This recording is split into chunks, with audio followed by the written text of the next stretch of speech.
আপনি কি কখনো স্টার আইল্যান্ডের বিখ্যাত মোয়াই মূর্তিগুলোকে দেখেছেন?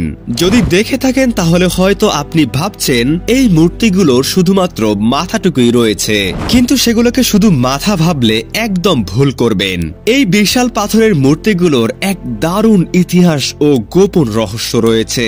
বাহির থেকে প্রথমে শুধুমাত্র মাথাগুলোকেই আমাদের চোখে পড়ে, কারণ প্রায় 150টি মোয়াই মূর্তি হাজার হাজার বছর ধরে ধীরে ধীরে মাটির নিচে চাপা পড়ে গিয়েছিল, আর তাই বাহির থেকে আমরা শুধুমাত্র মাথাগুলোকেই দেখতে পাই। এই মূর্তিটির নাম তিনির গলা থেকে পুরো শরীর মাটির নিচে চাপা পড়ে রয়েছে। এই মূর্তিগুলো প্রাচীন র্যাপা নুই জনগোষ্ঠীর মানুষের। ইউনিভার্সিটি অফ ক্যালিফোর্নিয়ার ইউএসএল এর স্টার আইল্যান্ড স্ট্যাচু প্রজেক্টের একদল গবেষকরা 1914 সাল থেকে 2014 সাল পর্যন্ত গবেষণা ও খনন কার্য চালিয়ে নিশ্চিত করেছেন যে মোয়াই মূর্তিগুলোর গলার নিচে প্রশস্ত শরীর, কোমর, হাত, এমনকি বুকের নকশাও রয়েছে মাটির নিচে। মোয়াই শুধুমাত্র মূর্তিই নয়, এর সাথে রয়েছে প্রাচীন র্যাপা নুই জনগোষ্ঠীর স্মৃতি বিজড়িত ইতিহাস। এটি আমাদেরকে মনে করিয়ে দেয় পৃথিবীর বিভিন্ন সভ্যতা ও জনগোষ্ঠীর ইতিহাসকে। ধন্যবাদ।